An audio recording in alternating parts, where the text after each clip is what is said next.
The crack of gunfire echoed through the dusty streets of Willow Creek as Katherine Adams cowered beneath the stagecoach seat, her heart pounding against her ribs like a frightened bird.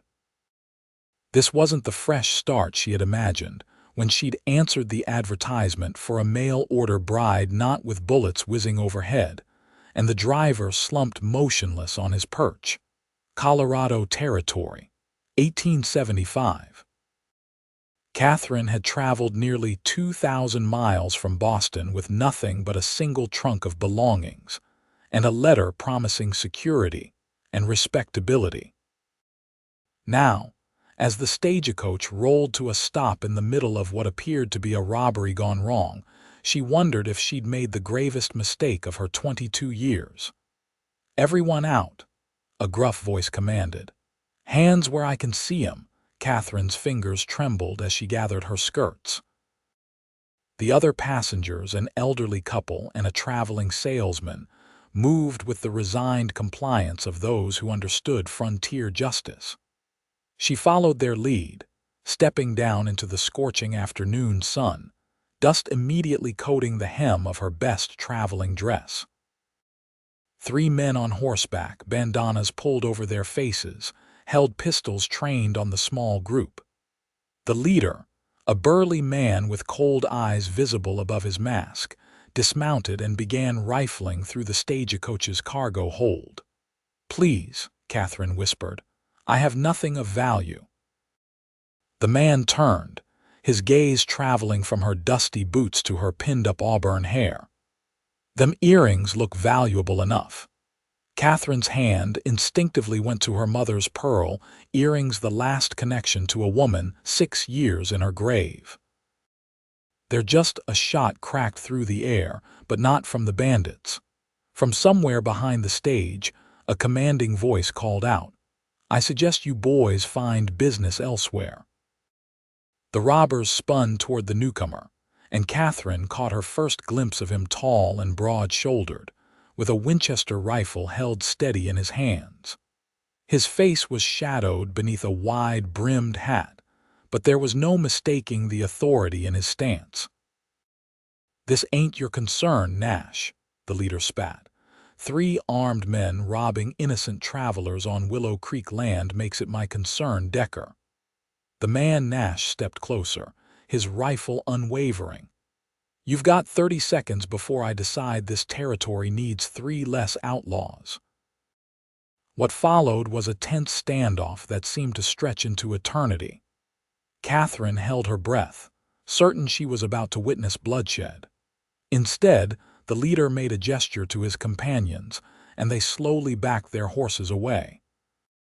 "This ain't over," he called over his shoulder as they retreated. Only when the dust from their horses had settled did Katherine release her breath. The other passengers murmured their relief, but she found herself staring at their rescuer as he approached. He pushed his hat back, revealing a face weathered by sun and wind, with eyes the color of a summer storm. They crinkled slightly at the corners as he surveyed the shaken group. "Everyone all right?" He holstered his weapon, then looked more closely at the motionless driver. After checking the man's pulse, he announced, "He's alive, just knocked out cold." Katherine felt her knees weaken with relief. "Thank you, sir. You saved our lives." Those storm-gray eyes found hers, and for a moment something passed between them, recognition, perhaps, though they'd never met. "Name's Nathaniel Nash. Most folks just call me Nash." He tipped his hat slightly. "Welcome to Willow Creek, though I reckon this wasn't the greeting you were hoping for." "Katherine Adams," she replied, extending her gloved hand in what felt like a ridiculously formal gesture given the circumstances. I'm expected by a Mr. Thomas Crawford. I'm to be his bride." If she wasn't mistaken, something flickered across Nash's face, surprise, maybe disappointment, before his expression settled back into polite neutrality. "Crawford's place is about 5 miles north of town," he said, helping the elderly couple back into the coach. "I'll escort you all in. Make sure there's no more trouble." As he checked on the driver and prepared to take the reins himself, Katherine couldn't help noticing the way his shirt stretched across broad shoulders, or how his movements carried the quiet confidence of a man accustomed to handling crises. There was something reassuring about him that made her racing heart slow to a steadier rhythm. She didn't know then that this wouldn't be the last time Nathaniel Nash would rescue her, or that the greatest danger she faced in Willow Creek had nothing to do with bandits. The stagecoach rolled into town an hour later, with Nash expertly handling the team of horses. Willow Creek was smaller than Katherine had imagined, a single dusty main street lined with wooden buildings, a far cry from Boston's cobblestone and brick. Women in practical calico dresses moved between the general store and the millinery, while men in work clothes gathered outside the saloon despite the early hour. Nash pulled the stage to a stop in front of a whitewashed building with "Doctor" painted in faded letters above the door. "Better have Doc Jenkins look at Williams here," he said, nodding to the driver who had regained consciousness but remained dazed. As the doctor and his assistant helped the driver inside, Nash turned to Katherine. Crawford was supposed to meet the stage. Probably didn't expect it this early, what with the trouble and all. He seemed to consider something before adding, "I can take you to his place if you'd like." The elderly couple and the salesman had already disembarked, offering profuse thanks to Nash before hurrying to their respective destinations. Katherine stood alone on the boardwalk, her single trunk at her feet, feeling suddenly exposed under the curious gazes of passers-by. "I would appreciate that very much, Mr. Nash," she said, attempting to sound more confident than she felt. He nodded, loading her trunk onto his wagon, which was parked nearby. "Just Nash is fine." He offered his hand to help her climb onto the wooden seat. "Town's small enough that most folks are on a first-name basis within a day or two." As they pulled away from the bustle of Main Street, Katherine allowed herself to study her rescuer more carefully. His hands were calloused but gentle on the reins, his profile strong against the backdrop of endless blue sky. She guessed him to be in his early 30s, though the sun had etched lines around his eyes that made precise age difficult to determine. "May I ask how you know Mr. Crawford?" She ventured after they'd traveled in silence for several minutes. Nash's jaw tightened almost imperceptibly. "Everyone knows everyone in these parts. Crawford runs the largest cattle operation in the county." "And you? Are you a rancher as well?" A ghost of a smile touched his lips. "In a manner of speaking. My place borders Crawford's to the west. Smaller spread, but it suits me fine." Katherine nodded, uncertain what to say next.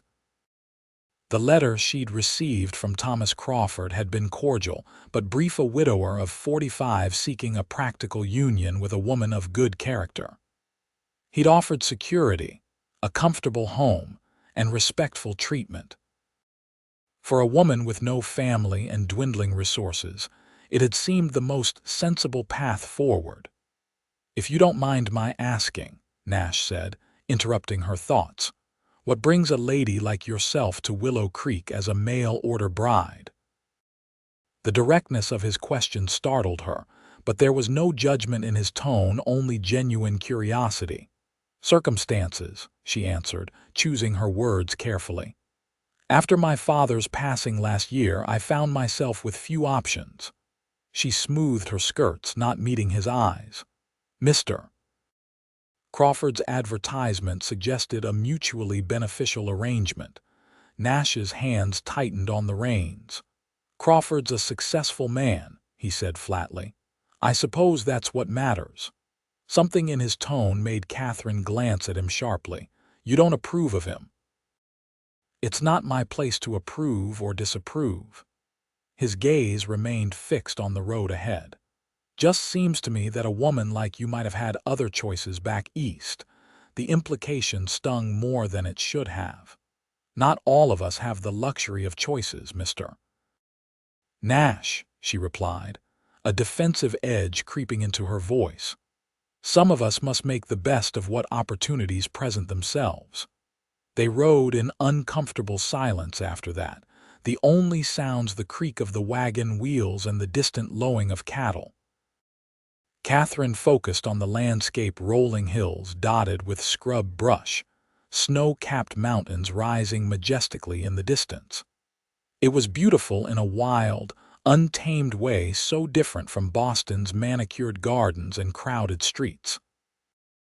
After about half an hour, Nash slowed the wagon as they approached a sprawling ranch house nestled against a backdrop of cottonwood trees.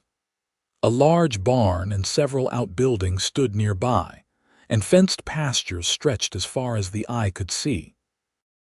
"Crawford's place," Nash announced, his voice carefully neutral. Before Katherine could respond, the front door of the house opened, and a man emerged onto the wide porch.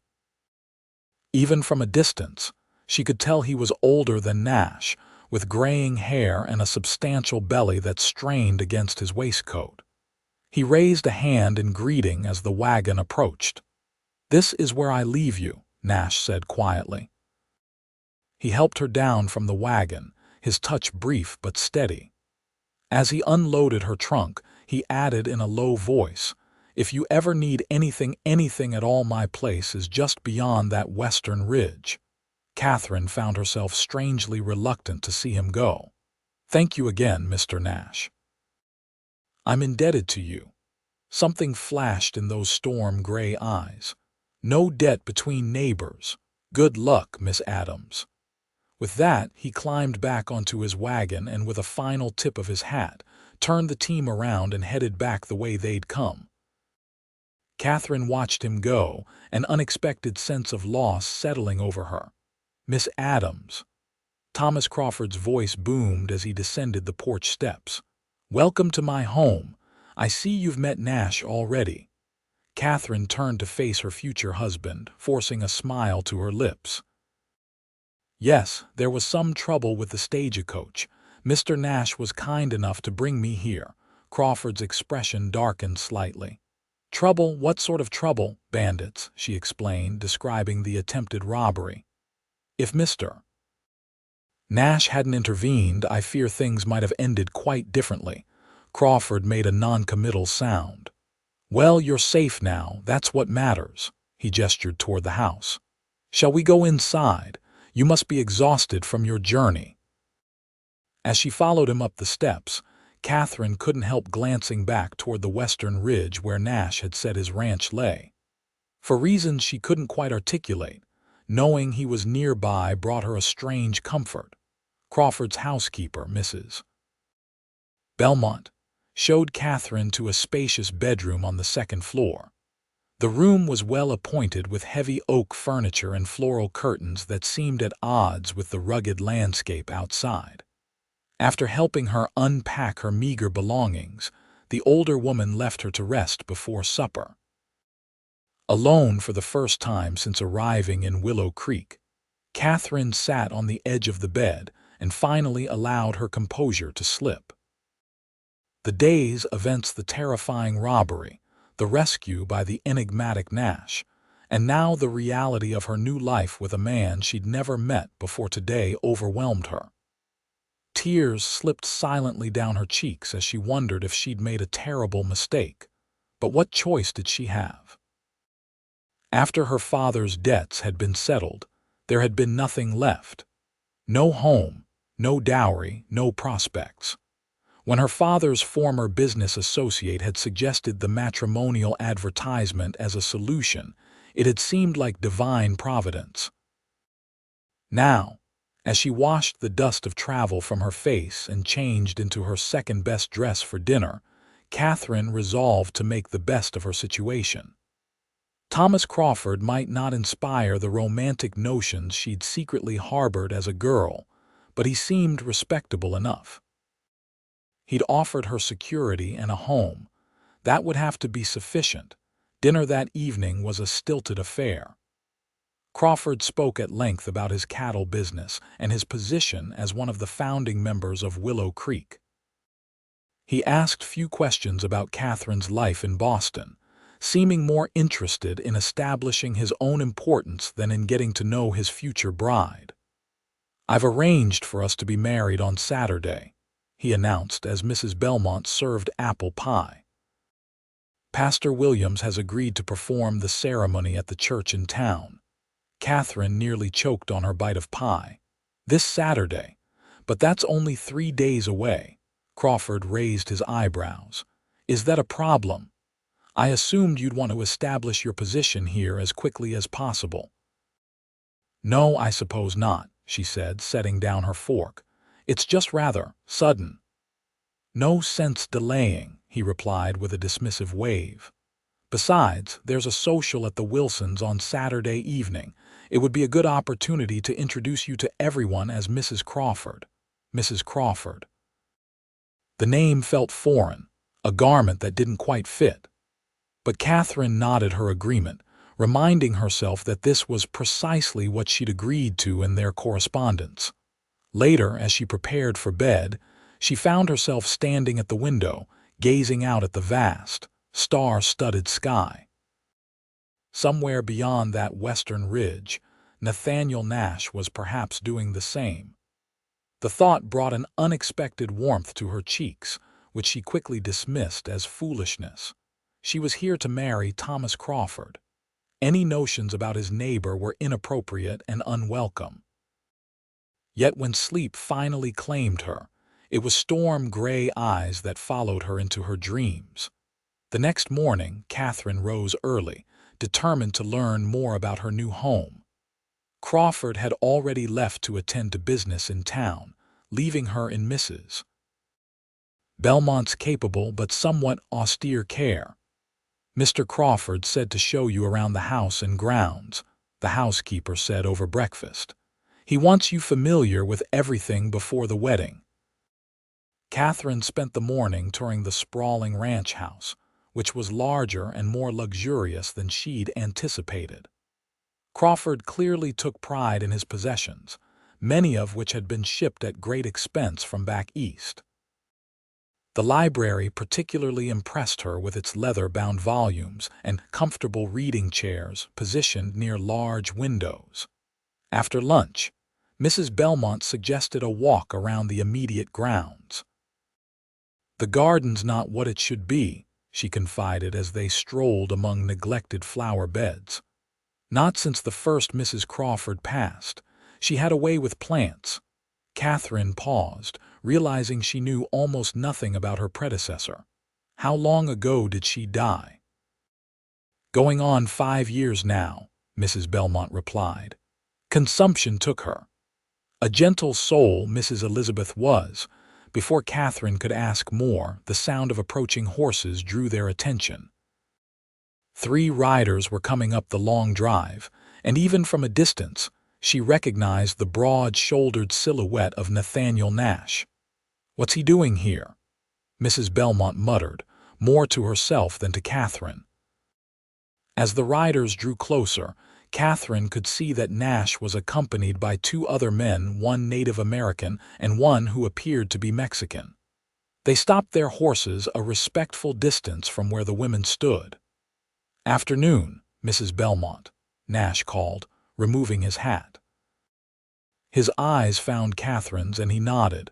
"Miss Adams." "Mr. Nash," Catherine replied, inexplicably pleased to see him again. "What brings you here today?" "Cattle business," he answered. "Is Crawford around?" Mrs. Belmont stepped forward. "He's in town, expected back before supper." Nash exchanged glances with his companions. "Mind if we water our horses before heading back? Been riding fence lines since dawn." "Help yourselves," Mrs. Belmont said stiffly. "You know where the trough is."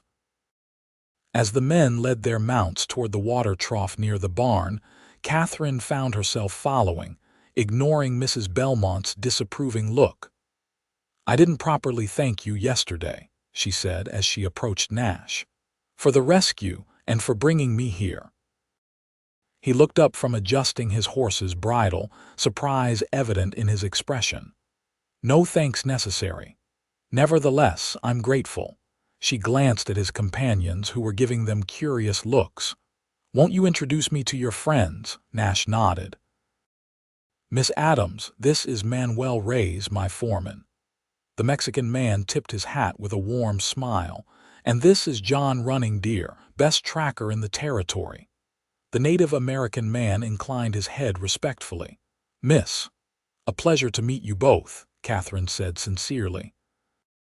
"Miss Adams is to be married to Crawford on Saturday," Nash explained to his men, though there was an undercurrent in his voice Katherine couldn't quite identify.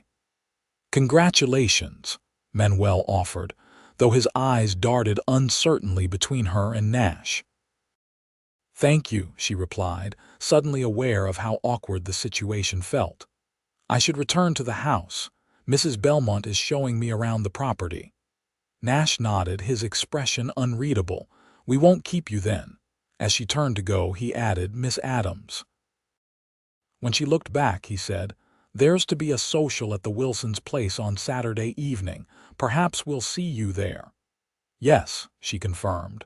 "Mr. Crawford mentioned it." Something like a shadow crossed Nash's face. "Good day, then." Katherine rejoined Mrs. Belmont, who was waiting with visible impatience. As they walked back toward the house, the older woman remarked, "Mr. Crawford wouldn't approve of you speaking to Nash alone like that." Katherine frowned. "We were hardly alone. His men were right there, as were you." Mrs. Belmont pursed her lips. "There's bad blood between Mr. Crawford and Nash. Has been for years."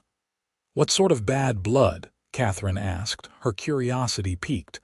"Not my place to say," the housekeeper replied primly. "Just best you keep your distance is all."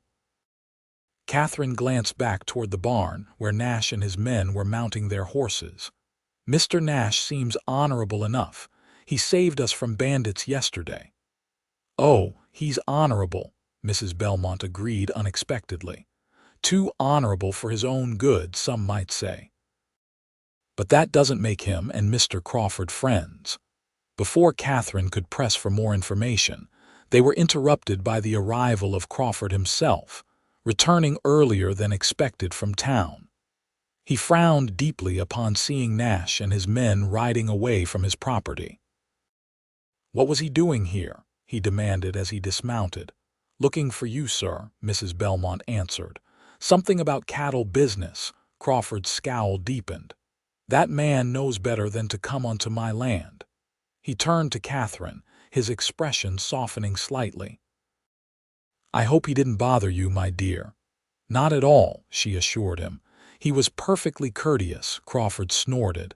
"Nash has always known how to put on a good face for the ladies." He offered his arm to Katherine. "Come inside. I've brought a surprise for you from town." The surprise turned out to be a length of cream-colored silk for a wedding dress. It was a generous gift, and Katherine expressed her gratitude appropriately, though she couldn't help wondering about the tension between Crawford and Nash. What could have caused such animosity between neighbors? That evening, as they sat in the parlor after dinner, Katherine gathered her courage to ask.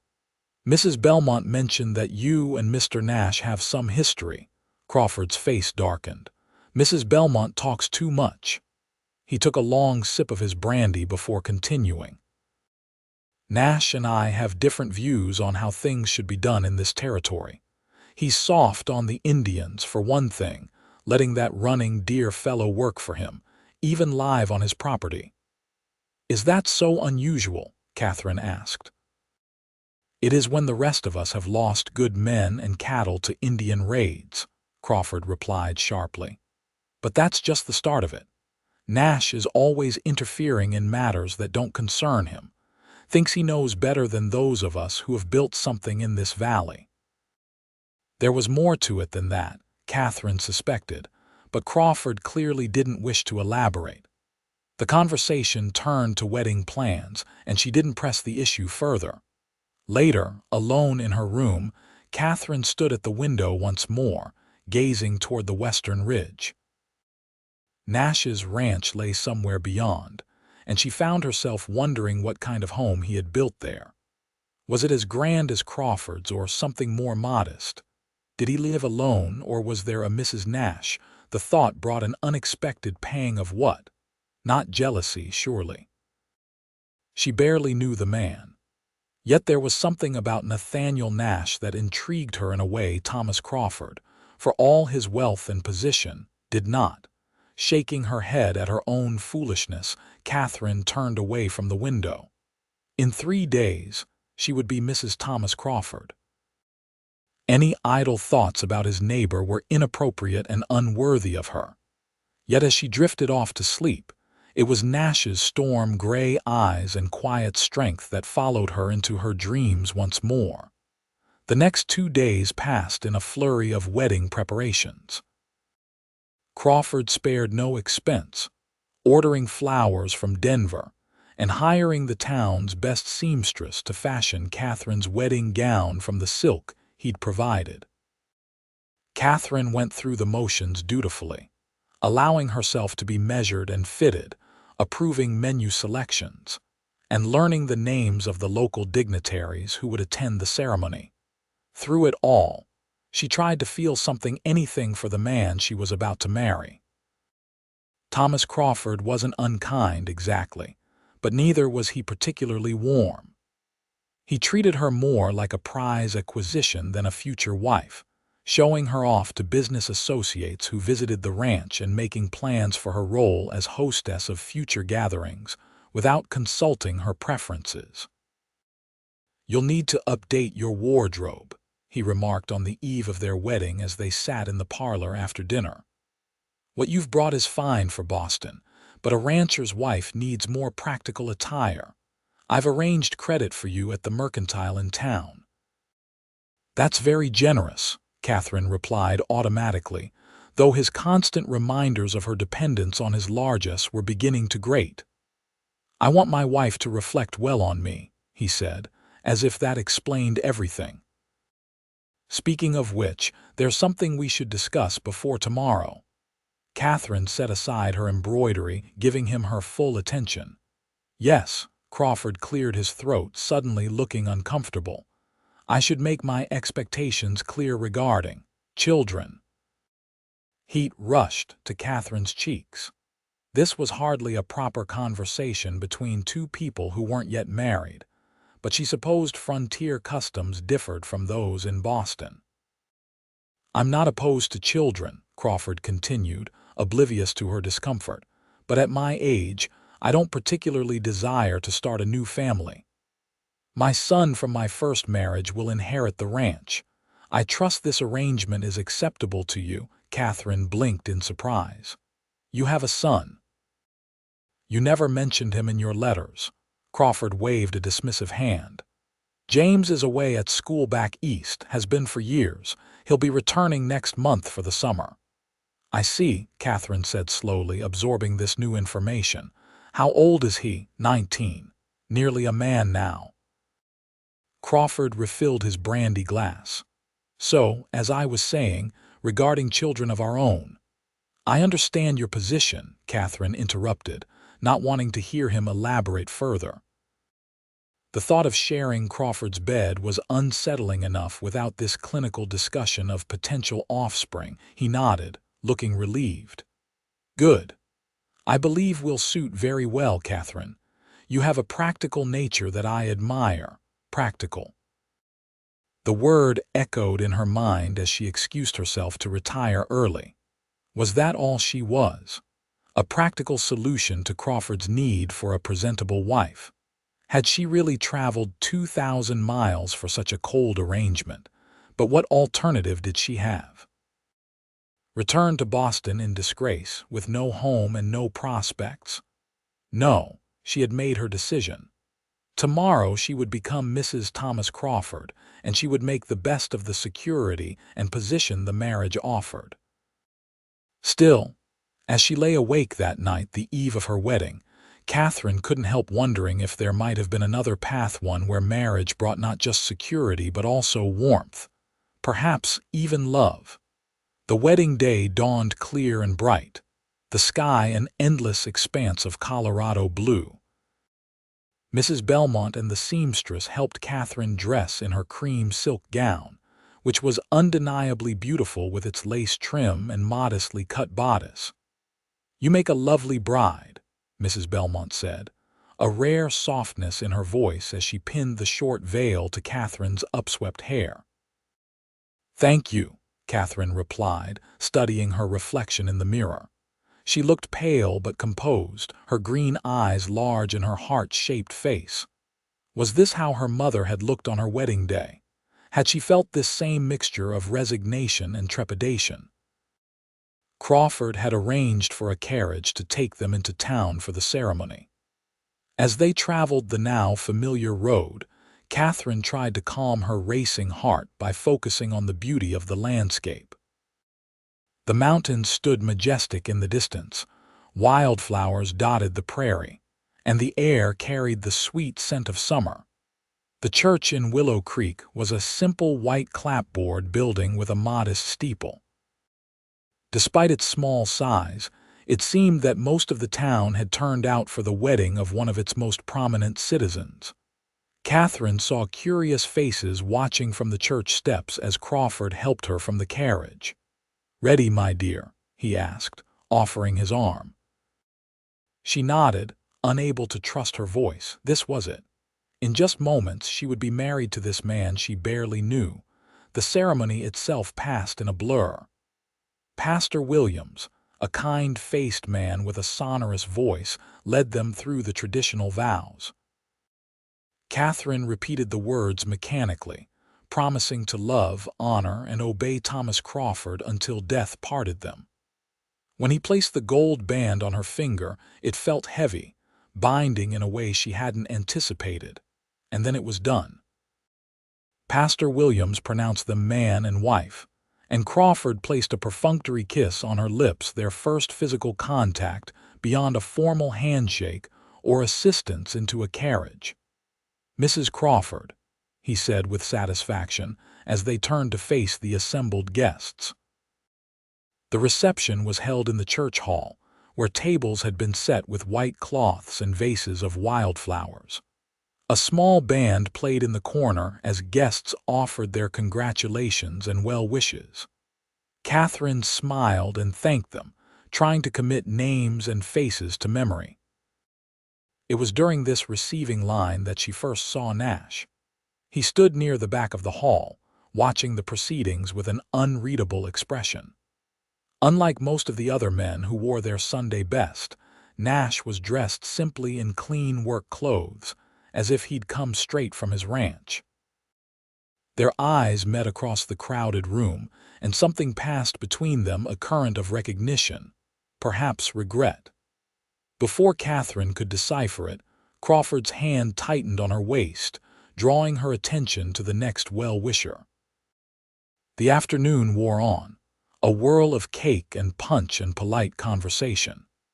Katherine found herself seated beside Crawford at the head table, watching as he conversed with the mayor and other important citizens, occasionally introducing her with obvious pride in his Eastern bride.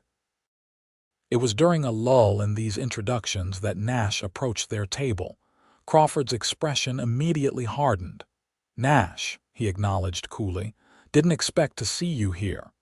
"Wouldn't miss the social," Nash replied evenly. His gaze shifted to Katherine. "Congratulations, Mrs. Crawford. I wish you every happiness." "Thank you, Mr. Nash," she managed, aware of Crawford's hand once again tightening possessively on her waist. Nash nodded once more before moving away, stopping to speak with Manuel and John Running Deer, who sat at a table near the door. "I should have known he'd show up," Crawford muttered. "Always pushing boundaries, that one." Katherine didn't respond, her attention drawn to the way Nash interacted with his men, the easy camaraderie, the genuine smiles. It stood in stark contrast to the formality with which Crawford treated his ranch hands, who had been invited to the reception but sat stiffly at their assigned table, clearly uncomfortable in the social setting. As evening approached, guests began to depart for the Wilson social, which would feature dancing and more substantial refreshments. Katherine and Crawford returned to the ranch briefly to change clothes before joining the festivities. "You've done well today," Crawford told her as they rode in the carriage. Everyone was impressed. "I'm glad," she replied automatically, though his approval brought her little satisfaction. The reality of their marriage, of sharing his home and his life, was beginning to settle over her like a weight. The Wilson Ranch was larger than Crawford's, with a sprawling main house and several outbuildings. Lanterns had been strung between trees, creating a festive atmosphere in the gathering dusk. The barn had been cleared for dancing, with hay bales arranged around the perimeter for seating. As the new Mrs. Crawford, Katherine found herself the center of attention once more. Women she'd been introduced to earlier sought her out, asking about Boston and her journey west. She answered politely, gradually becoming more comfortable in her role as Crawford's wife. "May I have this dance, Mrs. Crawford?" her husband asked as the band struck up a lively tune.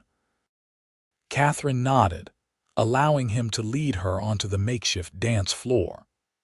Crawford was a competent if uninspired dancer, moving through the steps of the Virginia reel with practiced precision. As they separated and rejoined according to the dance's pattern, Katherine caught glimpses of Nash standing near the barn entrance, watching the proceedings with those observant gray eyes. When the music ended, Crawford escorted her to a bench near the refreshment table. "I need to speak with Wilson about a business matter," he told her. "Will you be all right here for a few minutes?" "Of course," she assured him, grateful for a moment alone. No sooner had Crawford walked away than Nash approached, 2 cups of punch in his hands. "Thought you might be thirsty," he said, offering her one. Katherine hesitated only briefly before accepting. "Thank you." He sat beside her, leaving a respectable distance between them. "How are you finding married life so far?" The question could have sounded mocking, but his tone was genuine. "It's been less than a day," she reminded him with a small smile. "Hardly enough time to form an opinion." Nash nodded, his eyes never leaving her face. "Crawford's a fortunate man." The simple statement, delivered without flattery or artifice, brought unexpected warmth to her cheeks. "You're very kind." They sat in companionable silence for a moment, watching the dancers. Then Nash said quietly, "I hope he treats you well." Something in his tone made Katherine turn to study him. "You don't think he will?" Nash's expression revealed nothing. "It's not my place to say." "Yet you clearly have thoughts on the matter," she pressed. He met her gaze directly. "I know that you came here seeking safety. I just hope you find what you're looking for." Before she could respond, Crawford reappeared, his face darkening at the sight of Nash sitting beside his wife. "Katherine, I believe Mrs. Wilson was asking for you," he said pointedly. Nash stood immediately. "Just keeping your wife company while you were occupied, Crawford." To Katherine, he added, "Thank you for the conversation, Mrs. Crawford."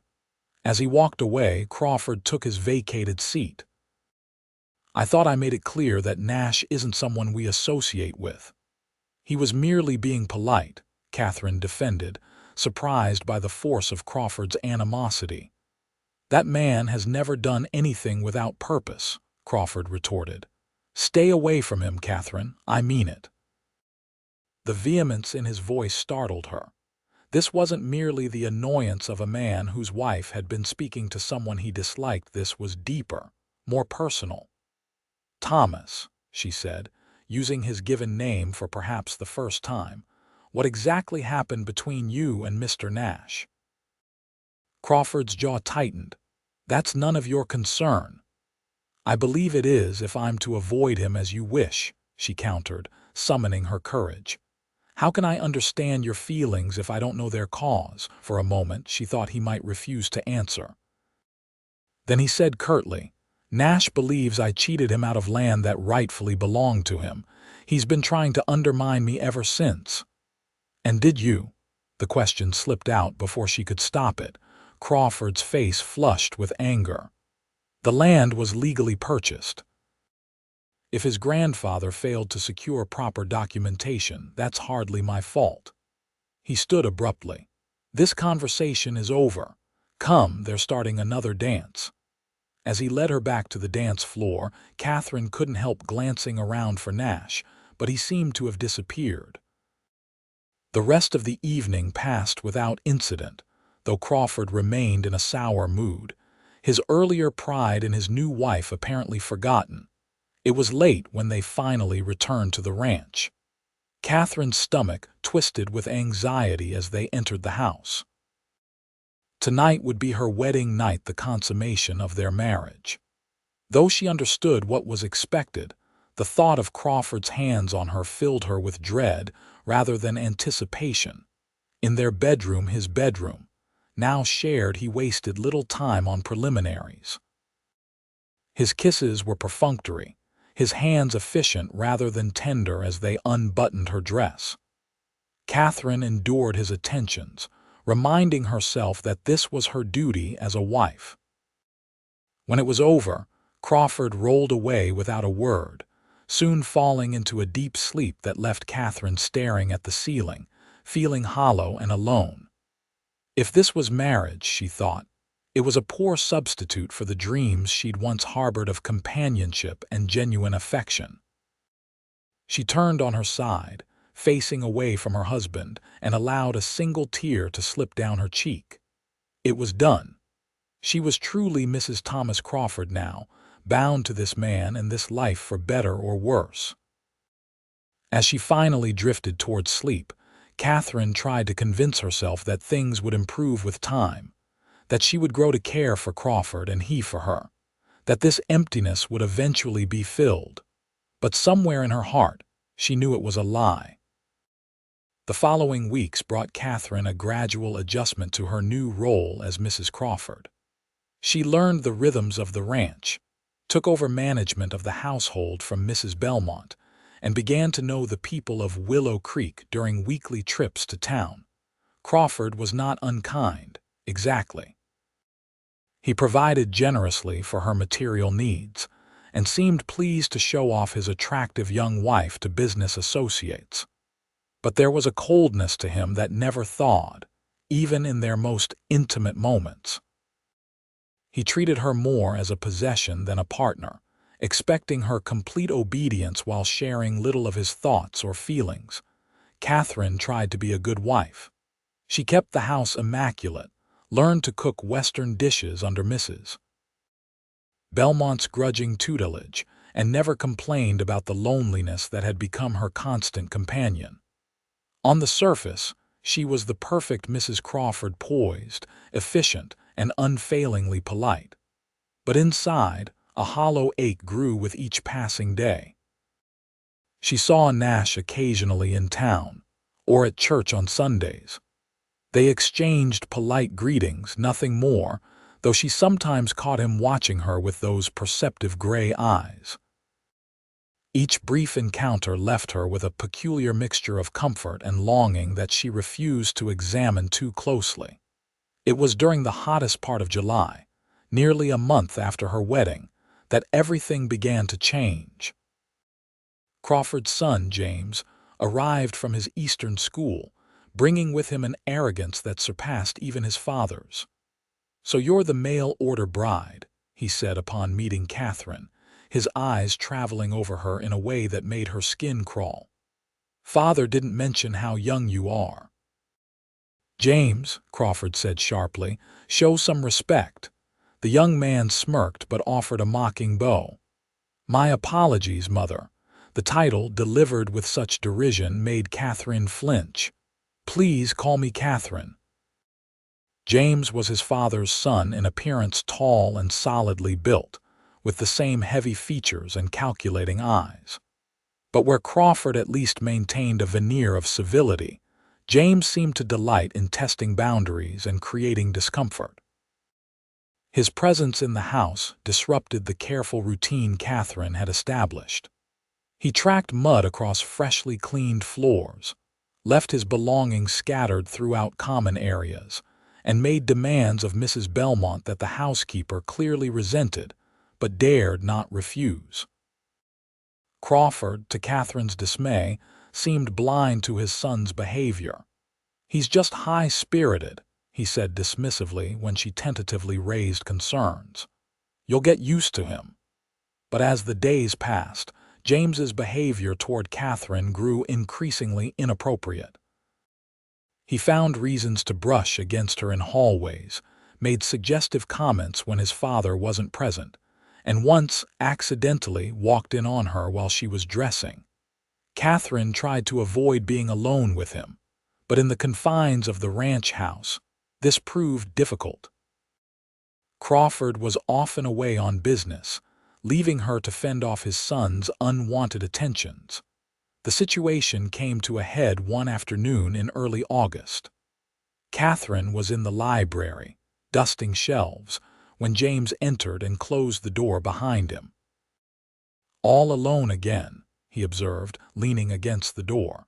"Father really shouldn't leave such a pretty young wife unattended." Catherine kept her voice steady. "Your father trusts me to manage the household in his absence." James moved closer, his eyes never leaving her face.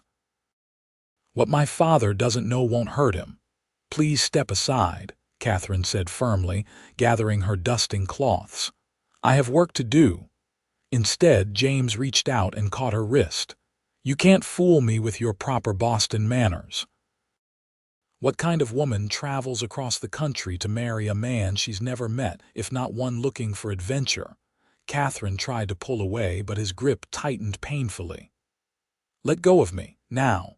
"Or what?" he taunted, backing her against the bookshelf. "You'll tell father." "Who do you think he'll believe, his son or the woman he bought to warm his bed?" Panic rose in Catherine's throat as James pressed closer, his free hand moving to her waist. "You're hurting me," she gasped. "I could show you what it's like to be with a real man," he murmured, his face inches from hers.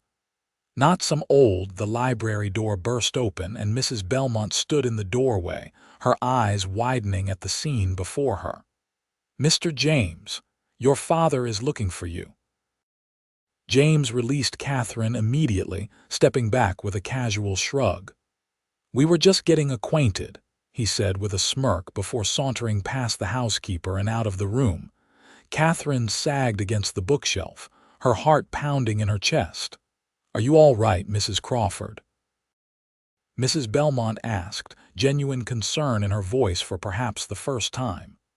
"Yes," Catherine managed, though her wrist throbbed where James had gripped it. "Thank you for interrupting." The older woman's face was grim. "It's not my place to speak ill of Mr. Crawford's son, but—" She hesitated. "Be careful around that one. He's not right in the head, if you ask me." Catherine nodded, still shaken. "Does Mr. Crawford know how his son behaves?" Mrs. Belmont's expression said everything. "Mr. Crawford sees what he wants to see when it comes to that boy." That evening, Catherine attempted to broach the subject with her husband as they sat in the parlor after dinner. James had gone into town, giving her a rare opportunity to speak privately. "Thomas," she began carefully, "I'm concerned about James's behavior." Crawford looked up from his newspaper with a frown. "What about it?" Catherine chose her words with care. "He can be inappropriate at times, especially when you're not present." "Inappropriate how?" Crawford's tone held a note of warning.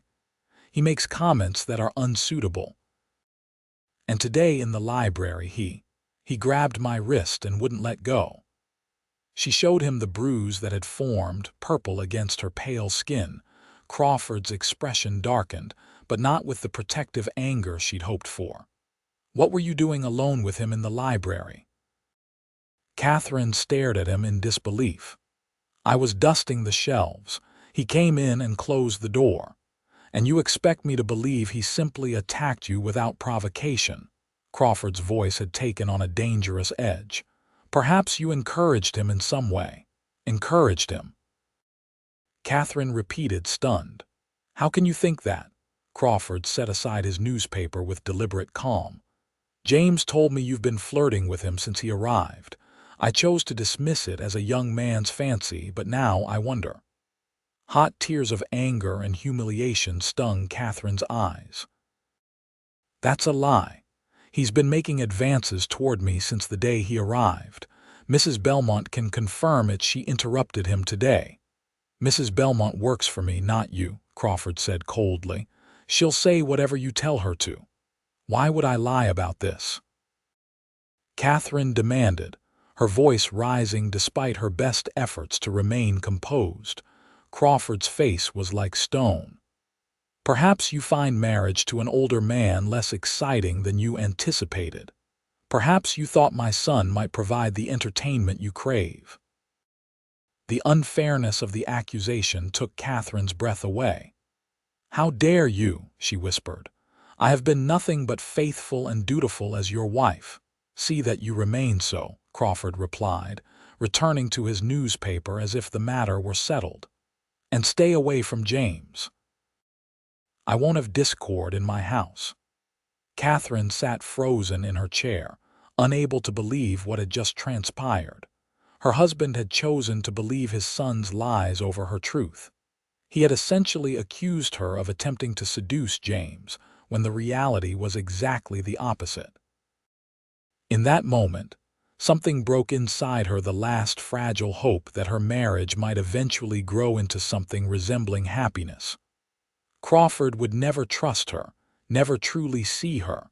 She was simply another possession to him, like his house or his cattle. That night, as she lay beside her sleeping husband, Katherine made a decision. She could not remain in this house with James's predatory presence and Crawford's blind refusal to see the truth. She needed help, and there was only one person in Willow Creek she trusted enough to ask. The opportunity came 3 days later, when Crawford announced he would be traveling to Denver on business and would be gone for at least a week. James, to Catherine's immense relief, would be accompanying him. "I expect you to manage things here in my absence," Crawford told her as he prepared to depart.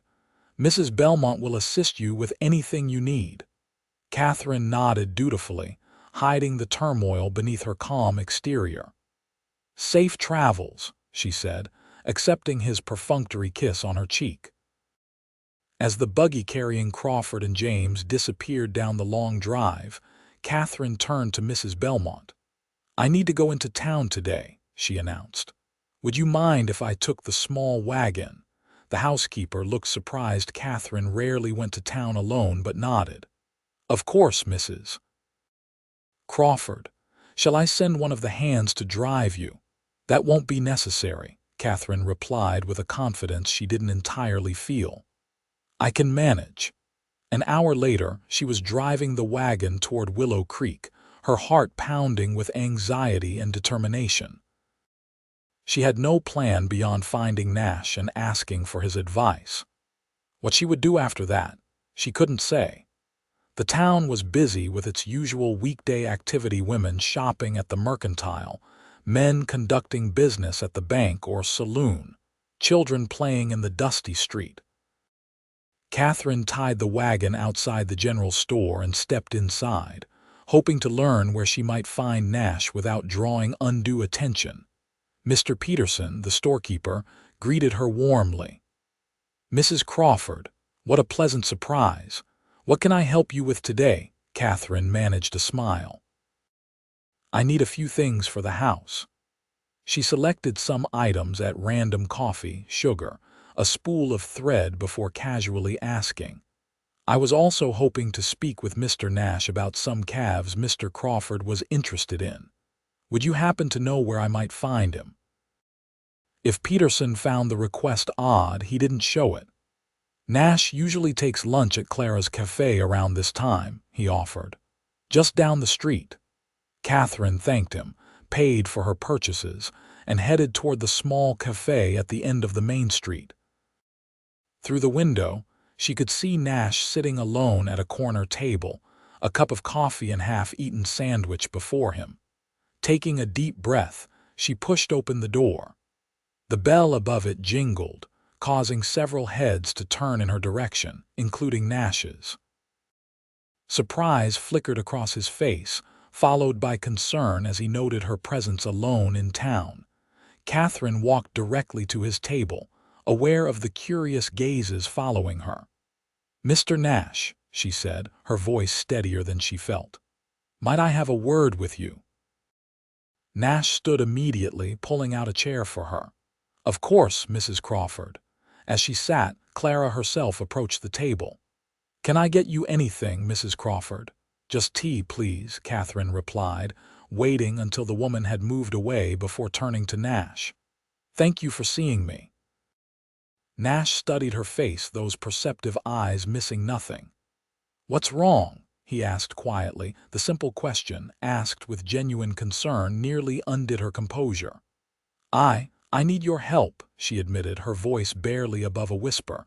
Nash leaned forward, his expression grave. "Tell me." And so she did, in halting sentences that grew stronger as she continued. She told him about James's inappropriate behavior, Crawford's refusal to believe her, the increasing sense of danger she felt in her own home.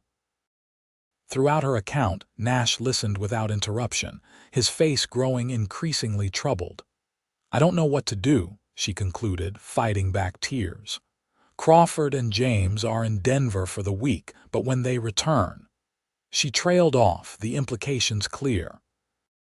Nash was silent for a long moment, his brow furrowed in thought. Finally, he said, "You could leave, go back east." Katherine shook her head. "With what money? Everything I had went into coming here. And even if I could afford the journey, what would I return to? I have no family, no home there." "Then stay with me," Nash said, the words seemingly surprising him as much as her. He quickly clarified. "I have a cabin on my property where my foreman's sister lived before she married. It's small but comfortable. You'd be safe there while we figure out what to do next." Katherine stared at him, scarcely able to believe what he was suggesting. "You would do that for me," knowing it would anger Crawford. A hint of a smile touched Nash's lips. "Crawford and I passed the point of mere anger long ago." His expression sobered. "But yes, I would. No woman deserves to live in fear, especially not in her own home." Clara returned with Katherine's tea, forcing a pause in their conversation. When she'd gone again, Katherine asked the question that had been nagging at her since her wedding day. "What really happened between you and Crawford?" "He said something about land that belonged to your grandfather." Nash's jaw tightened. "That's part of it." He hesitated, then seemed to make a decision. "My grandfather was one of the first settlers in this valley. He built a relationship with the Ute tribe that lived here, traded fairly with them. When he died, he left the ranch to my father with clear boundaries that had been respected for years." He took a sip of his coffee before continuing. "Then Crawford arrived. He saw the valley's potential for cattle grazing and started buying up land. When my father refused to sell, Crawford found a way to claim that our western pastures weren't properly deeded. There was a legal battle, but Crawford had money and connections my father didn't. We lost nearly half our grazing land." "That's terrible," Katherine said softly. Nash shrugged, though the old pain was evident in his eyes. "It broke my father. He started drinking, neglected what was left of the ranch.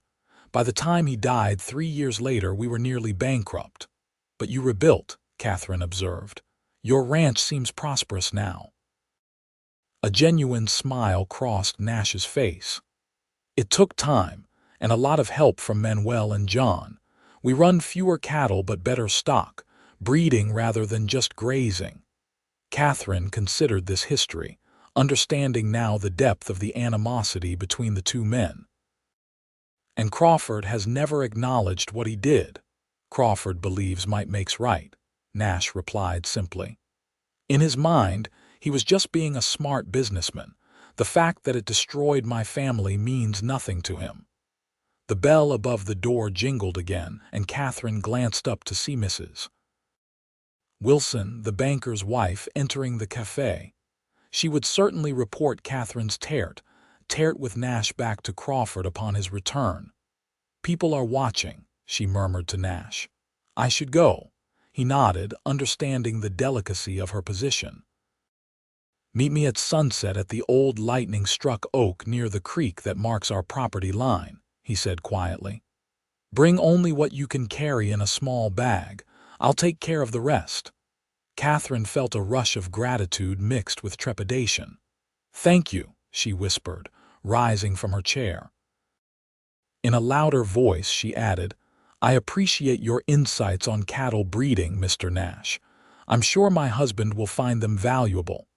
Nash played along seamlessly. "Anytime, Mrs. Crawford. Give my regards to Thomas." As Katherine left the cafe, she felt Mrs. Wilson's curious gaze following her. By evening, half the town would know she'd spoken with Nash, but with any luck, it would be days before the news reached Crawford in Denver. By then, she would be gone. The sun was setting in a blaze of orange and purple as Katherine approached the lightning-struck oak. She had left a note for Mrs. Belmont explaining that she had been called to Denver by her husband and would return with him in a week. It wouldn't stand up to scrutiny for long, but it might buy her some time. Nash was already waiting, mounted on his gelding with a second horse, a gentle-looking mare beside him. He dismounted as she approached, his expression a mixture of relief and concern. "You came," he said simply. "Did you think I wouldn't?" Katherine asked, clutching her small carpet bag containing a change of clothes, her mother's locket, and the few personal items she couldn't bear to leave behind. Nash took the bag from her, securing it to the mare's saddle. "I thought you might reconsider. It's no small thing leaving your husband." "He's not much of a husband," Katherine replied, the bitterness in her voice surprising even her. "And I fear his son more than I fear the consequences of leaving." Nash nodded, helping her mount the mare. "It's about an hour's ride to my place," he said, swinging back onto his own horse. "The cabin is on the far side of the ranch, away from the main house. You'll have privacy there." They rode in companionable silence as darkness fell, following a trail that wound through stands of pine and across open meadows. The air grew cooler as they climbed, carrying the scent of sage and wildflowers. For the first time since arriving in Colorado, Katherine felt something like peace. Nash's ranch, when they finally reached it, was smaller than Crawford's but no less impressive in its own way. The main house was built of sturdy logs with a wide porch wrapping around three sides. Nearby stood a large barn, several corrals, and a bunkhouse where, Nash explained, Manuel and the other hands lived. "John has his own cabin near the creek," he added as they rode past the main buildings. "And yours is just beyond that rise." The cabin, when they reached it, was indeed small, just one room with a lean-to addition at the back. But it was clean and well-maintained, with cheerful curtains at the windows and a small porch facing the mountains. "It's not much," Nash said as he helped her dismount, "but you'll be safe here." Katherine felt tears of gratitude stinging her eyes. "It's perfect," she whispered. "I don't know how to thank you." Nash lit a lantern, illuminating the cabin's interior, a bed with a colorful quilt, a small table with two chairs, a cooking area with a cast iron stove, and shelves lined with basic provisions. "Manuel's sister left some of her things," he explained, setting Katherine's bag on the table. "There's fresh water in the bucket, and the outhouse is just behind the cabin. If you need anything else, the main house is within shouting distance." Katherine turned to face him, suddenly overwhelmed by the enormity of what he had done for her. "Why are you helping me?" she asked. "You barely know me." Nash's expression softened in the lamplight. "I know enough," he said quietly. "I know you're brave and kind. I know you deserved better than what Crawford gave you." He hesitated, then added, and I know what it's like to feel trapped with nowhere to turn." There was a story there, Katherine sensed, beyond the land dispute with Crawford. But exhaustion was catching up with her, and Nash seemed to notice. "You should rest," he said, moving toward the door. "I'll come check on you in the morning, bring some fresh supplies." "Thank you," Katherine said again, the words wholly inadequate for the gratitude she felt. "For everything." Nash paused at the threshold, his tall frame silhouetted against the night sky. "Get some sleep, Katherine," he said, using her given name for the first time. "You're safe now." As the door closed behind him, Katherine sank onto the edge of the bed, the events of the day finally catching up with her. She had left her husband. She was staying in a cabin on the property of a man Crawford considered his enemy. When Crawford returned from Denver and discovered her gone, there would be consequences. Yet despite the uncertainty of her future, Katherine felt lighter than she had in months. Here, in this tiny cabin, she was free from Crawford's cold indifference and James's predatory presence. Here she could breathe. She undressed slowly, washing with the cool water from the bucket before donning her nightgown. The bed, when she climbed into it, was unexpectedly comfortable, the sheets smelling of sunshine and lavender. As sleep claimed her, Katherine's last conscious thought was of Nash's face in the lamplight and the quiet certainty in his voice when he'd said, "You're safe now." For the first time since arriving in Colorado, she believed it might be true. The days that followed took on a peaceful rhythm unlike anything Katherine had experienced since leaving Boston. She rose with the sun, breakfasting on the fresh eggs and milk Nash brought each morning. During the day, she kept busy tidying the already clean cabin, exploring the nearby woods, or reading books from the small shelf beside the bed. Nash visited daily, ostensibly to bring supplies and check on her welfare, though their conversations soon extended beyond practical matters. He told her about his ranch, the challenges of the harsh winters, the satisfaction of seeing a successful breeding program take shape, the community he'd built with Manuel, John, and the other hands. In turn, Katherine shared stories of her life in Boston, her father's business as an importer of fine textiles, her mother's death from influenza when Katherine was 16, the gradual decline of their fortunes that had led her to answer Crawford's advertisement. "I thought I was being practical," she confessed on the third evening as they sat on the cabin's porch watching the sunset. "Security seemed more important than feelings." Nash nodded, understanding in his eyes. "Survival first, I know that calculation." "But I was wrong," she continued, voicing the thought that had been forming since her wedding day. "A cage, no matter how gilded, is still a cage." They fell silent, the only sounds the distant lowing of cattle and the whisper of wind through pine needles. It was a comfortable silence, free from the tension that had characterized her interactions with Crawford. On the fourth day, Nash invited her to the main house for dinner. "Manuel makes the best chili this side of the Rio Grande," he explained, "and I thought you might be tired of your own company." Katherine accepted gratefully. Though she had found unexpected peace in her solitude, the prospect of more social interaction was welcome. She wore her simplest dress, a blue cotton that brought out her eyes, and pulled her hair back with a ribbon rather than pinning it up in her usual style. The main house was as welcoming inside as out, comfortable furniture arranged for conversation rather than show. Walls adorned with landscape paintings and a few old photographs, bookshelves filled with well-worn volumes.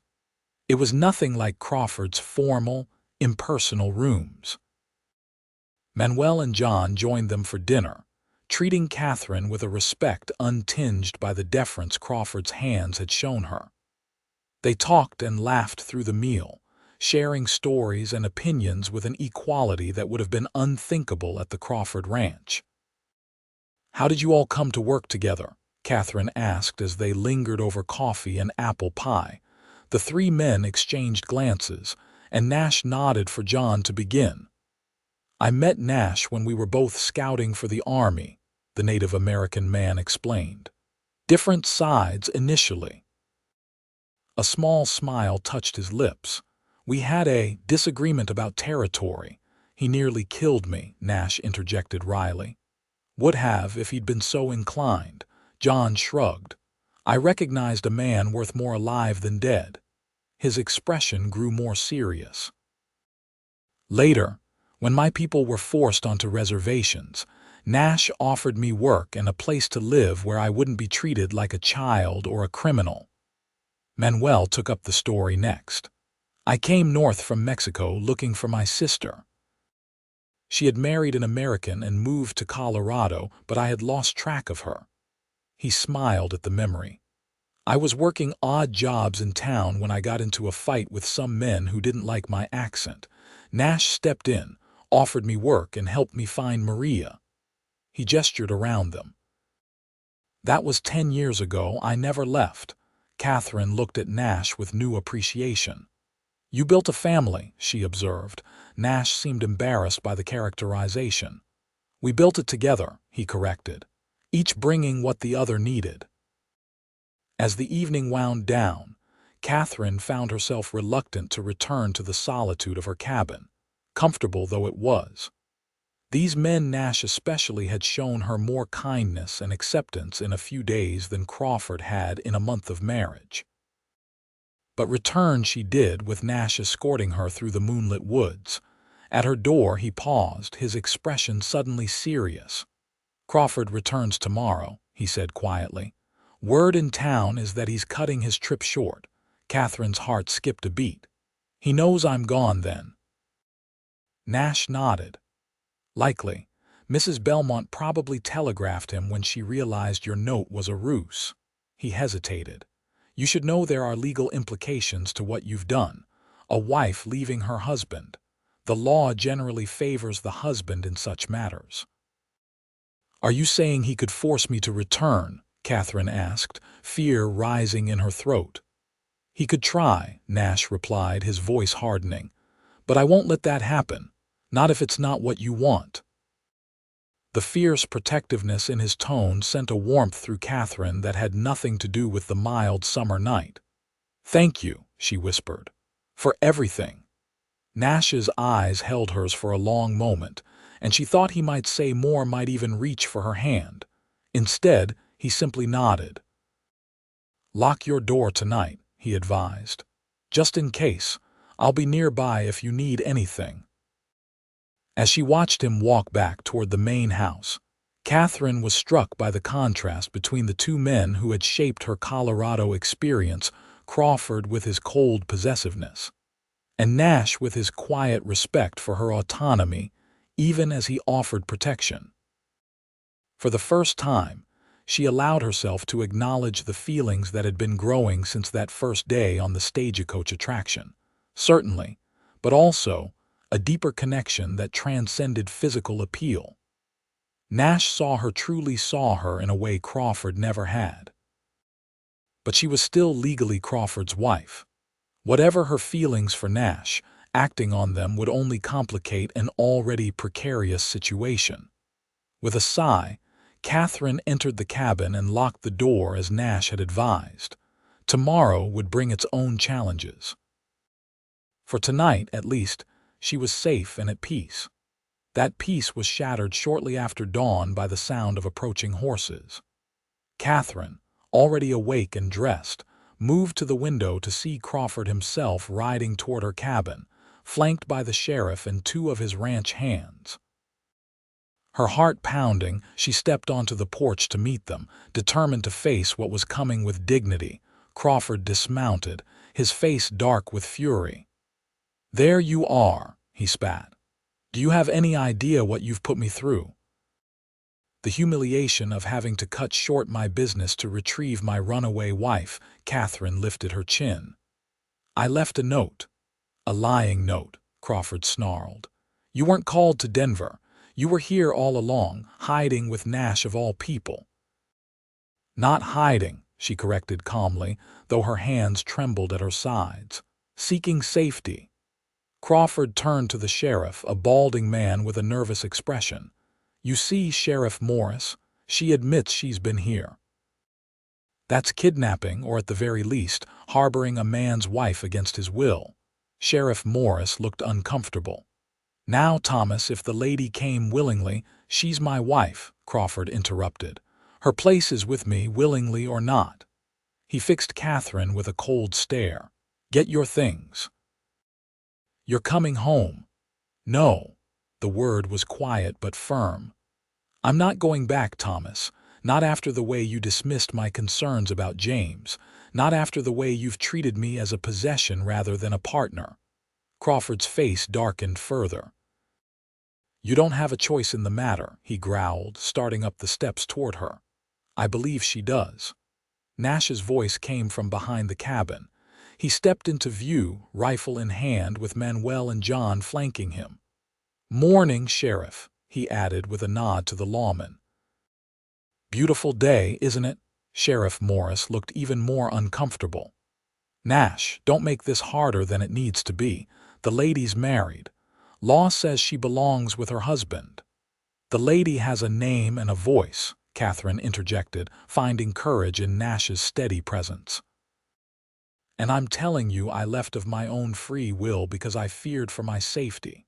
"Safety?" Crawford scoffed. "From what? I gave you everything: a fine home, nice clothes, my name." "Your son," Katherine said clearly, "made inappropriate advances toward me. When I told you, you accused me of encouraging him." A murmur ran through the assembled men. Crawford's face flushed with embarrassment and rage. "That's a lie," he hissed. "James would never—" "It's the truth," Katherine insisted. "Ask Mrs. Belmont. She interrupted one of his attempts." Sheriff Morris cleared his throat. "Now, Thomas, if there's any truth to these allegations—" "There isn't," Crawford snapped. "She's making it up to justify her infidelity with Nash." Nash's expression hardened. "Careful, Crawford, that's a serious accusation." "I have witnesses who saw her meeting you in town," Crawford retorted. "Planning this elopement. We spoke in Clara's cafe in full view of half the town," Nash countered. "Hardly the behavior of people conducting an affair." The standoff might have continued indefinitely if not for the arrival of an unexpected figure, Mrs. Belmont herself, riding a mule and looking distinctly uncomfortable about it. "Mrs. Belmont." Crawford turned to his housekeeper in surprise. "What are you doing here?" The older woman dismounted stiffly, her usually severe expression troubled. "I came to set things right," she said. "I can't stand by while you accuse Mrs. Crawford of lying when I know she isn't." Crawford's face went from red to white. "What are you talking about, Mrs.?" Belmont straightened her spine. "I've worked for you for 15 years, Mr. Crawford. I've overlooked a lot of things because it wasn't my place to speak, but I was there that day in the library. I saw how Mr. James was holding Mrs. Crawford against her will. It wasn't the first time either." A heavy silence fell over the group. Sheriff Morris looked distinctly uncomfortable. "Even if that's true," Crawford said finally, his voice tight with suppressed rage, "she's still my wife. I have the right to insist she return home." "Actually," Nash interjected, "there might be another option." He turned to Katherine. "If you were to file for divorce on grounds of cruelty, the court might grant it. It's not common, but with Mrs. Belmont's testimony—" Crawford laughed harshly. "Divorce? You think any judge in Colorado will grant a divorce to a woman who abandoned her husband after less than 2 months of marriage? Who ran straight into the arms of his enemy?" "I think," Sheriff Morris said slowly, surprising everyone, "that this is a matter that needs more consideration than we can give it here." He turned to Katherine. "Mrs. Crawford, are you stating for the record that you left your husband's home because you feared for your safety?" "I am," Katherine replied firmly. The sheriff nodded. And you came to Nash's property willingly without coercion. Yes, Mr. Nash has been nothing but respectful and helpful. Sheriff Morris seemed to come to a decision. Then I don't see any crime here that falls under my jurisdiction. This is a domestic matter to be resolved between you two, possibly with the help of the courts. He turned to Crawford. I suggest you consult your lawyer, Thomas. Crawford's face contorted with fury. You're taking her side, after all the years we've known each other. I'm not taking sides, the sheriff replied evenly. I'm doing my job. He tipped his hat to Katherine. Madam, I'll be heading back to town. If you need anything, my office is always open. As the sheriff mounted his horse, Crawford made one last desperate appeal. Katherine, please come home. We can work this out.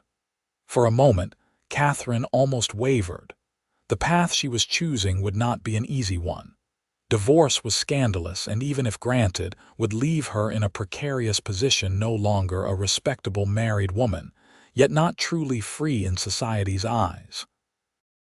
But then she remembered the hollow feeling that had accompanied her every day as Mrs. Crawford, the fear James's presence had instilled, the dismissal of her concerns by the man who had promised to cherish her.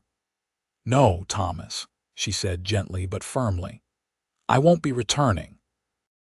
I suggest you follow the sheriff's advice and consult your lawyer. I'll be filing for divorce as soon as possible. Crawford's expression hardened into something ugly. You'll regret this, he warned, mounting his horse. Both of you. With that, he wheeled his horse around and galloped away, his ranch hands following reluctantly behind. Mrs. Belmont remained, looking uncertain. I can't go back there now, she said. He'll dismiss me for sure after this. Nash stepped forward. You're welcome to stay here as long as you need, Mrs. Belmont. What you did took courage. The older woman nodded gratefully, then turned to Katherine. I should have spoken up sooner, she said. I'm sorry. Katherine squeezed her hand. You spoke up when it mattered most, thank you. As Manuel led Mrs. Belmont toward the main house to get settled, Nash turned to Katherine.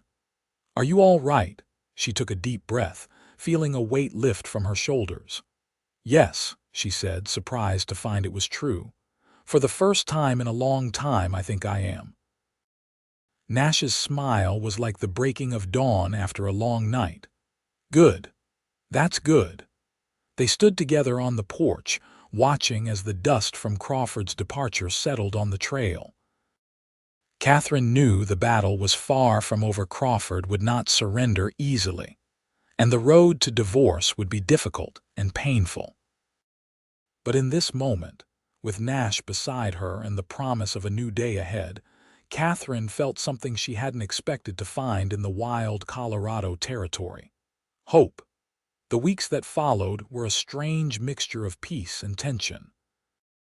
Katherine remained in the small cabin, gradually making it her own with wildflowers in jars and small touches that reflected her personality rather than Crawford's preferences.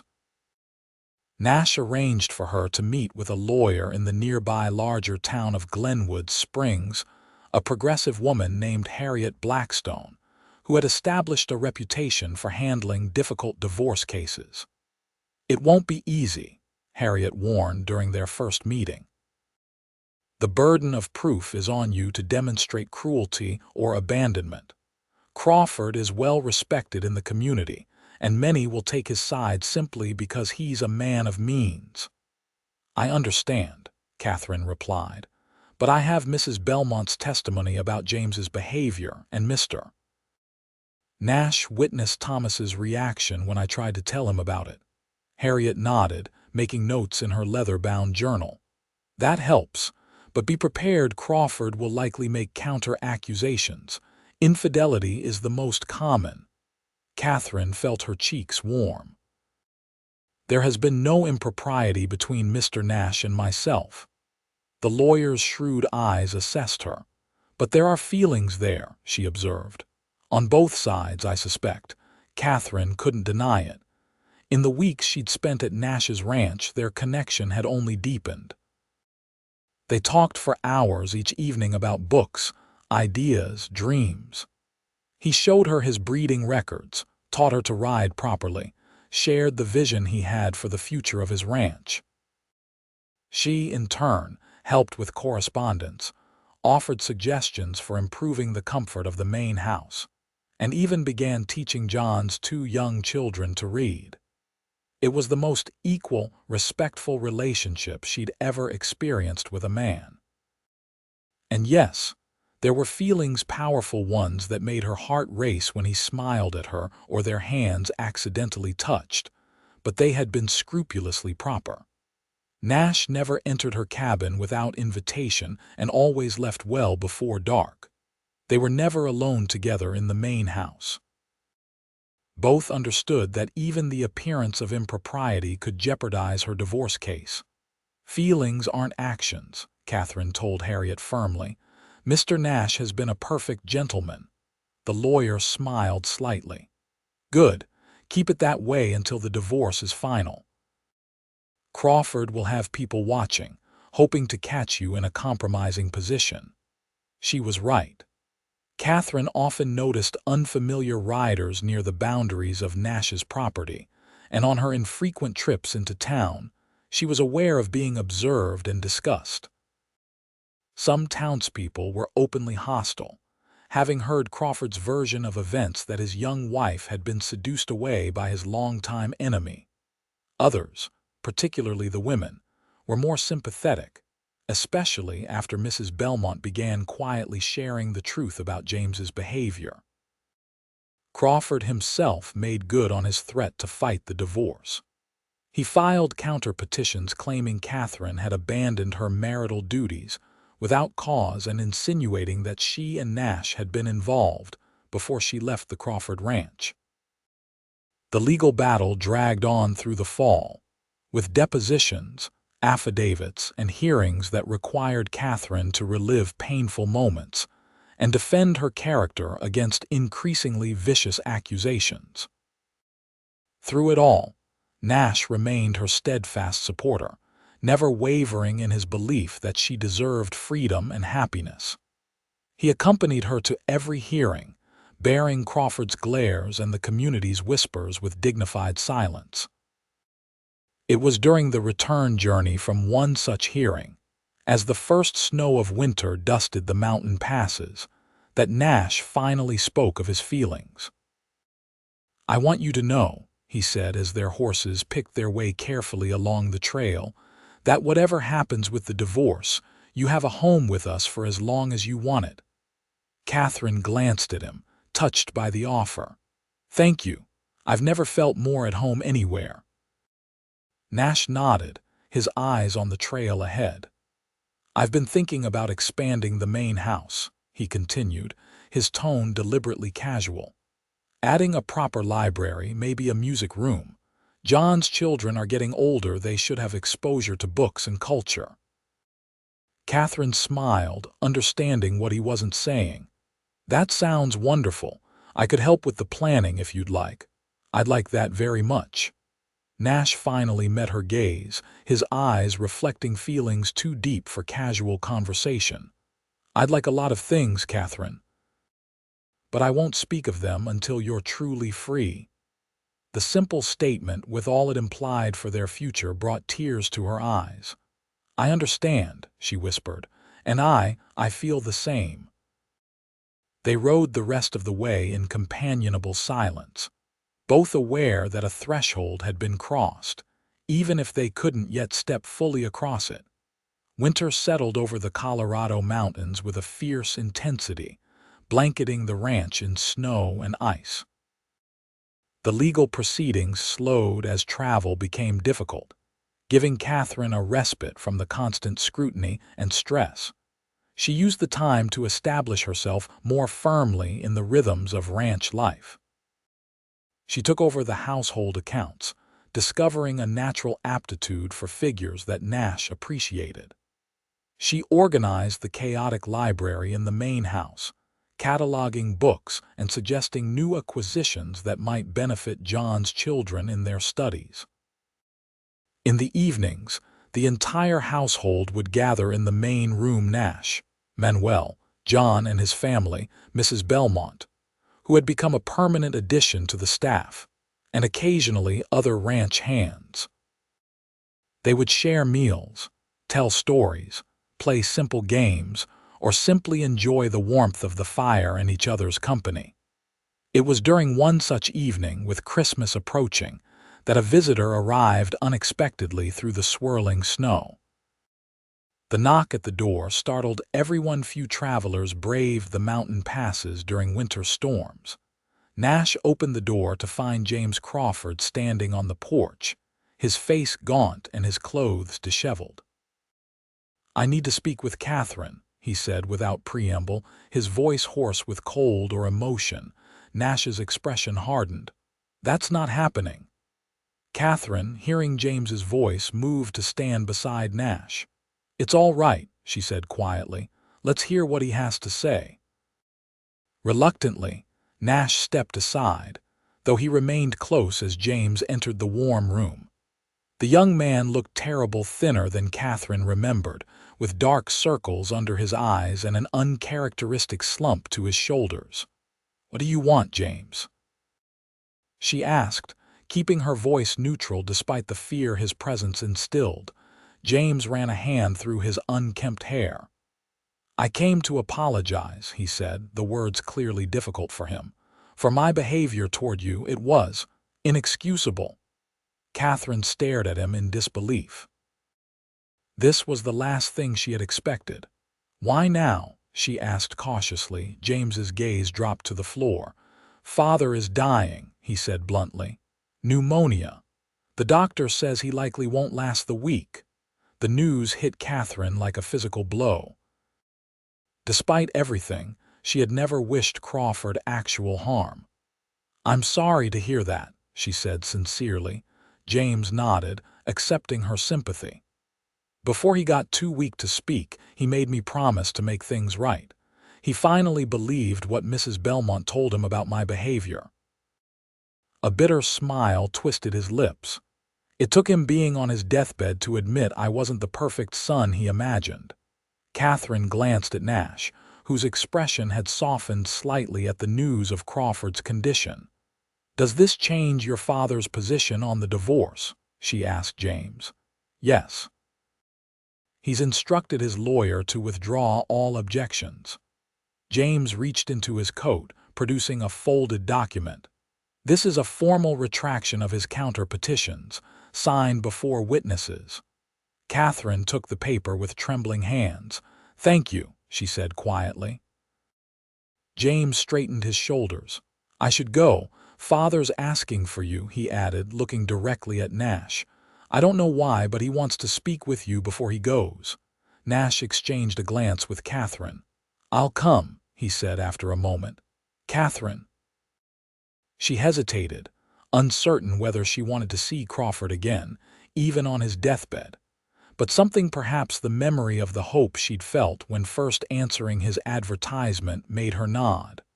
"I'll come too." The ride to the Crawford ranch was slow and difficult through the snowy darkness. They arrived to find the house ablaze with lights. Various neighbors and business associates gathered to pay their respects to the dying man. Mrs. Wilson, the banker's wife who had once looked at Katherine with such disapproval, now approached with sympathy in her eyes. "He's asking for you both," she said, leading them upstairs to the master bedroom. Crawford lay propped against pillows, his once robust frame wasted by illness. His eyes, however, were clear and alert as they entered. "So you came," he said, his voice a shadow of its former authority. Nash stepped forward. "You asked for me. Here I am." Crawford's gaze moved to Katherine. "And you, still beautiful even after all this." Katherine remained silent, uncertain what to say to this man who had briefly been her husband. Crawford coughed, the sound rattling ominously in his chest. "I wanted to see you both before I go," he managed when the spasm passed. "To make things right if I can." "You've withdrawn your objections to the divorce," Katherine said. "James showed us the document." Crawford nodded weakly. That's part of it, but there's more. He gestured for Nash to come closer. The land, he said. Your grandfather's western pastures. I knew the deed was valid. I bribed the county clerk to lose the original records. Nash's face showed no surprise, only grim confirmation of what he had long suspected. Why tell me now? Because I'm dying, Crawford replied with a ghost of his old impatience. And I'd rather not face my maker with that sin unconfessed. He reached for a folder on the bedside table, handing it to Nash with shaking hands. The original deed, along with a signed confession of what I did.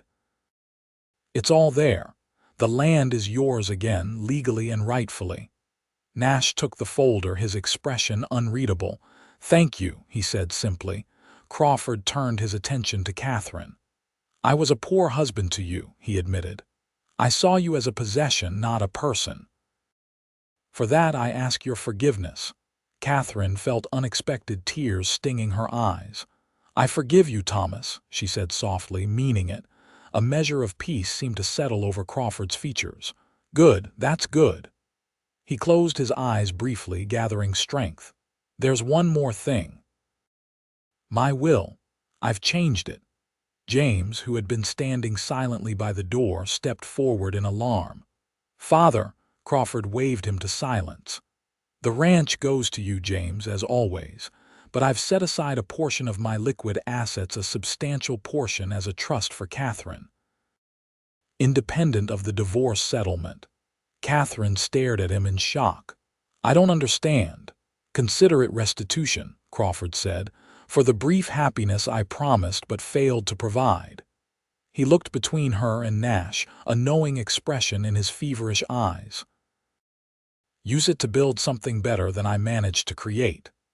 With that, his strength seemed to leave him. His eyes drifted closed, his breathing becoming more labored. The doctor, who had been waiting discreetly in the corner, moved forward to check his pulse. He needs rest now, he said quietly. You should go. As they left the room, James followed them into the hallway.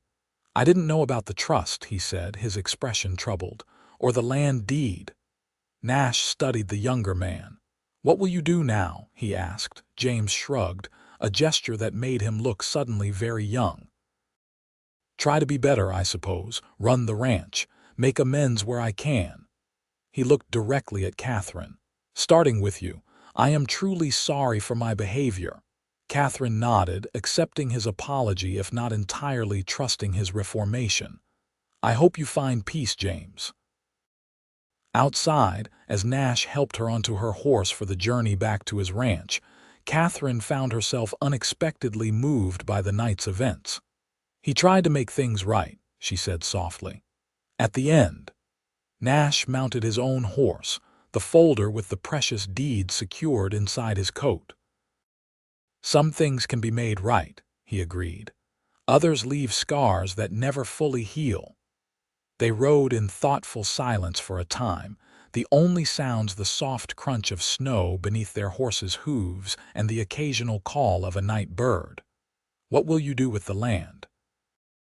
Katherine finally asked as they crossed onto Nash property. Nash considered the question. Restore it. Use it as it was meant to be used. He glanced at her, his expression softening in the moonlight. Build something new there, perhaps. The implication was clear, and Katherine felt her heart quicken. That sounds like a worthy project, she said. It would be better with a partner, Nash replied, his meaning unmistakable now. Someone with vision and strength, someone who understands what it means to rebuild after loss. Katherine smiled, a full, genuine smile that reflected the joy bubbling up inside her. I might know someone who fits that description. Nash's answering smile was like sunrise breaking over the mountains. I was hoping you might.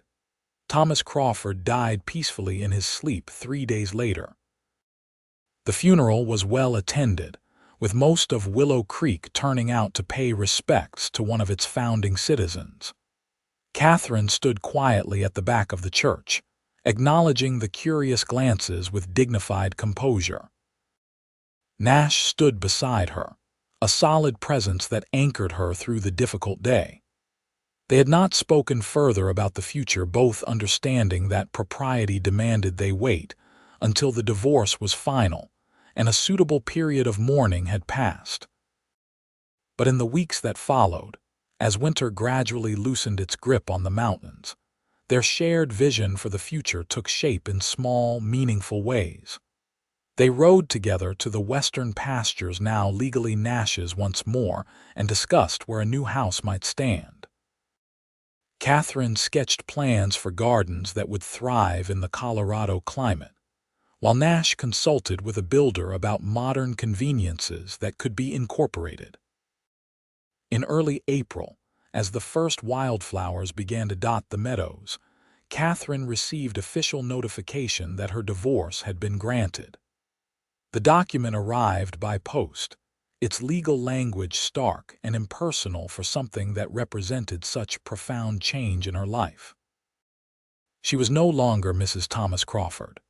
She was Katherine Adams once more, a woman free to choose her own path. That evening, as the sunset painted the mountains in shades of gold and pink, Nash asked her to walk with him to the ridge overlooking the western pastures. Spring was well established now, the land awakening from its winter slumber with vibrant green growth and the song of returning birds. They stood in comfortable silence for a time, watching as the shadows lengthened across the valley. "I have something for you," Nash said finally, reaching into his pocket. He withdrew a small leather pouch, which he handed to Katherine with uncharacteristic nervousness.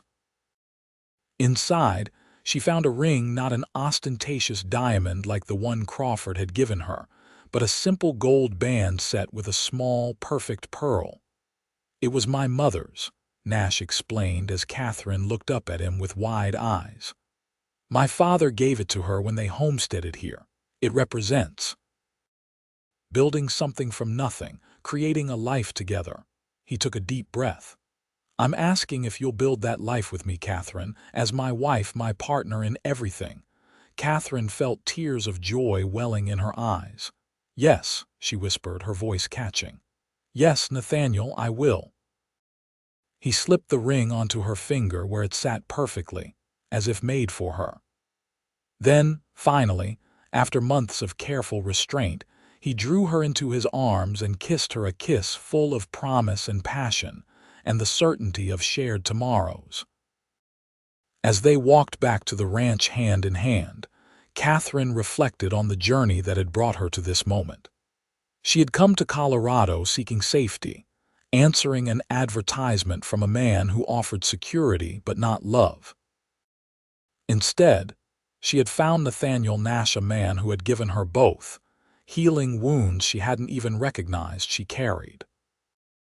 Their wedding, held in late June as wildflowers carpeted the mountain meadows, was everything her first marriage ceremony had not been: joyous, intimate, and filled with genuine emotion.